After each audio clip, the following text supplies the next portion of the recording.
Hi everyone, welcome back to our channel brainy training. My name is Sandeep Kaur और आज की इस वीडियो में हम मैथमेटिक्स क्लास 11 का टर्म 2 का सिलेबस डिस्कस करने वाले हैं। ये मैंने क्लास 11 मैथ्स की एनसीईआरटी बुक अपने पास रख ली है, ठीक है, और साथ में मैंने ये सीबीएसई की वेबसाइट से सिलेबस भी ओपन कर लिया है। तो आज की इस वीडियो में मैं टर्म 2 का पूरा सिलेबस आपको इस एनसीईआरटी बुक पे मार्क करवाऊंगी।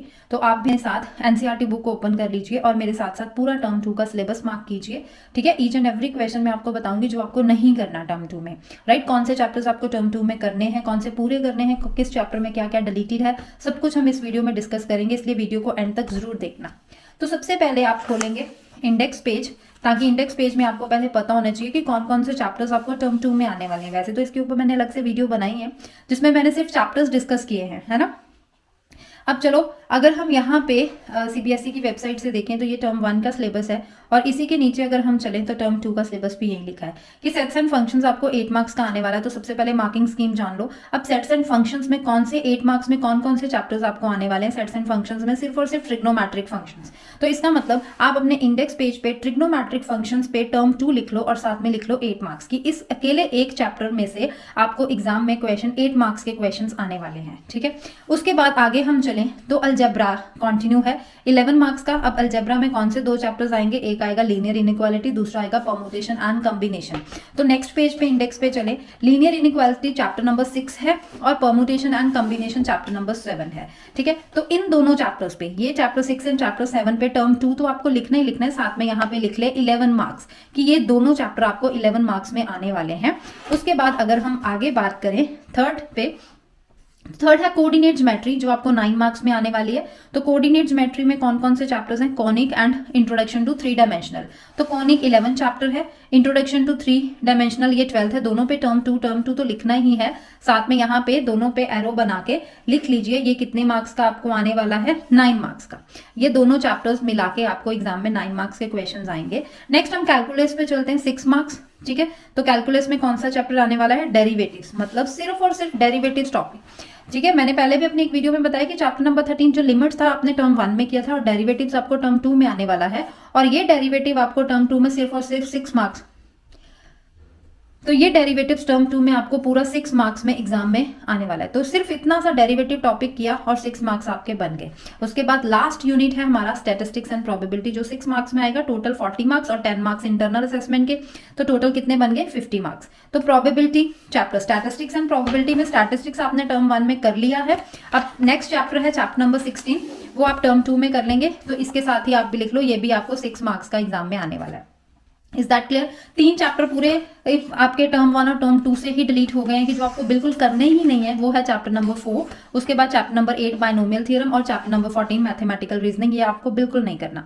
अब सबसे पहले हम आगे बुक में मार्क करेंगे चैप्टर वाइज कि कौन से क्वेश्चंस आपको करने हैं, कौन से नहीं। तो ट्रिग्नोमेट्रिक फंक्शंस में हमें देखना है कि हमें क्या क्या पढ़ना है, ठीक है। तो यहाँ पे मैंने ऑलरेडी सब कुछ ये पढ़ रखा है, तो आपको अगर पढ़ना है तो सीबीएसई की वेबसाइट से आप ये सिलेबस ओपन कर सकते हैं। मैं आपको सीधा बुक से मार्क करवा देती हूँ कि आपको क्या करना नहीं है, ठीक है। इसमें आपको पूरा अगर आप सिलेबस पढ़ो ना, तो ट्रिग्नोमेट्रिक इक्वेशंस का कहीं जिक्र नहीं किया।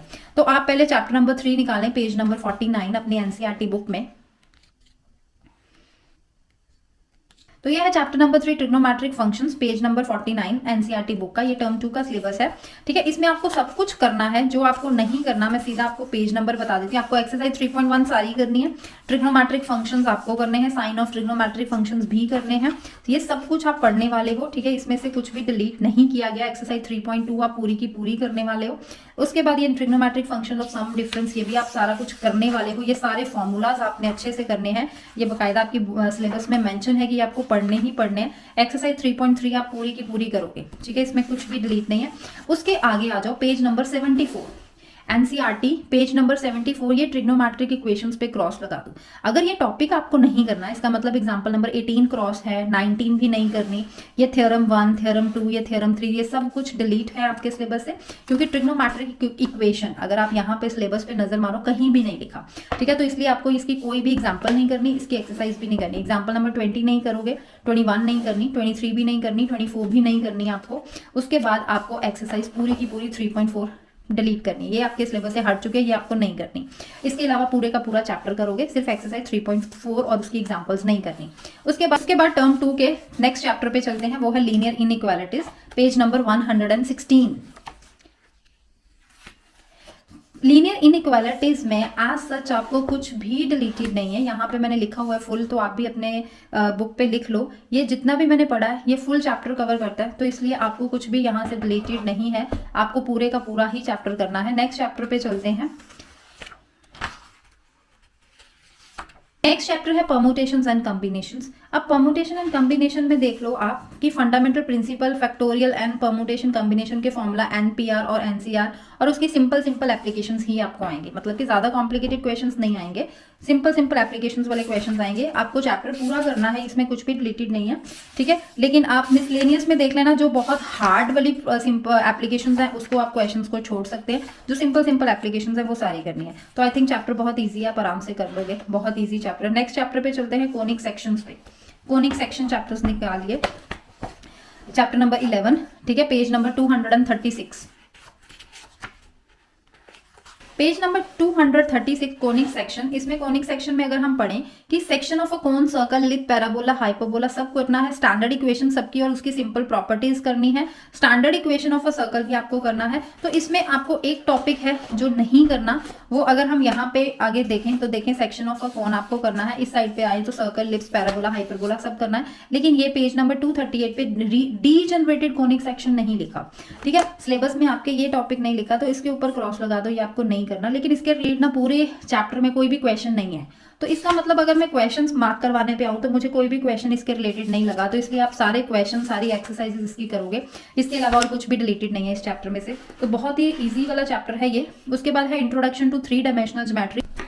तो ये introduction to 3 dimensional geometry chapter number 12 आपके एनसीईआरटी बुक का, पेज नंबर है इसका 268। ये फुल चैप्टर करना है क्योंकि इसमें जितने भी लिखा हुआ है सिलेबस में ये सारा चैप्टर कवर करता है, सो एज सच इसको फुल कीजिए। उसके बाद डेरिवेटिव्स है, जो लिमिट्स एंड डेरिवेटिव्स का दूसरा टॉपिक। तो डेरिवेटिव आपका कहाँ से स्टार्ट होता है, तो डेरिवेटिव्स अगर हम देखें इंडेक्स है तो कहाँ से स्टार्ट होता है, मैंने यहाँ पे पेज नंबर लिखा हुआ 303 से डेरिवेटिव स्टार्ट होता है। इसका मतलब आप 303 अगर पेज नंबर निकालें, यहाँ पे डेरिवेटिव्स है, इसके आगे आपको ये टर्म 2 में सारा सिलेबस आने वाला। डेफिनेशन बहुत इंपॉर्टेंट है, इसको मत छोड़ना, अच्छे से इसको लर्न कर लेना डेफिनेशन को। ये पूरा चैप्टर आगे आप करने वाले, इसको कोई भी क्वेश्चन नहीं डिलीट, ठीक है, छोटा सा है। उसके बाद है प्रोबेबिलिटी। तो प्रोबेबिलिटी में आप सब कुछ करोगे, सिर्फ एक्सियोमैटिक वाला टॉपिक छोड़ोगे, तो वो मैं आपको बता देती हूँ कहाँ पे है, ठीक है। प्रोबेबिलिटी में एक्सियोमैटिक टॉपिक आपको नहीं करना। पेज नंबर 383 निकालते हैं, नंबर 383 चैप्टर, लास्ट चैप्टर है इस लेवल टर्म 2 का। तो इसमें आपको सब कुछ पढ़ना है, आउटकम, सैंपल, ये सब कुछ आपके सिलेबस में लिखा हुआ है, ठीक है। तो आपको सारी एक्सरसाइजेस करनी है। क्या छोड़ना है, मैं सीधा यहाँ पे आ जाओ, पेज नंबर 394 पे एक्सियोमैटिक अप्रोच टू प्रोबेबिलिटी, ये आपको टॉपिक नहीं करना। तो इसी के रिलेटेड ये एक एग्जांपल है, एग्जांपल नंबर 9, इस पे क्रॉस लगा दो। और इसी के रिलेटेड आगे एक्सरसाइज में फर्स्ट क्वेश्चन है, सिर्फ फर्स्ट क्वेश्चन है, 16.3 का फर्स्ट क्वेश्चन।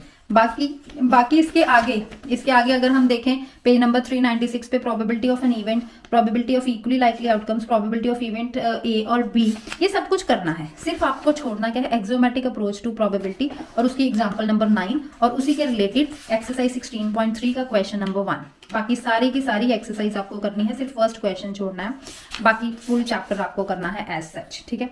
तो इसमें मैंने आपको, तो ये सिलेबस मैंने आपको मार्क करवा दिया। उसके बाद 10 मार्क्स का इंटरनल असेसमेंट जिसमें पीरियोडिक टेस्ट के 5 मार्क्स लगेंगे और मैथ्स की एक्टिविटीज जिसमें आप कोई activity, file record, term and का असेसमेंट सब मिला के 5 मार्क्स उसके बनेंगे। तो 5 + 5 10, तो टोटल 50 मार्क्स का आपका एग्जाम हो जाएगा। 40 मार्क्स का आपका पेपर होगा सब्जेक्टिव और 10 मार्क्स की इंटरनल असेसमेंट लगेगी। तो प्रॉपर मैंने आपको सिलेबस अच्छे से समझा दिया है। तो अगर वीडियो अच्छी लगी हो तो वीडियो को लाइक कीजिए और अपने सभी फ्रेंड्स को ये शेयर कर दीजिए वीडियो, ताकि अगर आपका भला हो रहा है तो आपके फ्रेंड्स का भी होना चाहिए। तो उन सबको वीडियो जरूर शेयर कीजिए और मिलते हैं अपनी नेक्स्ट वीडियो में। तब तक के लिए bye bye and take care.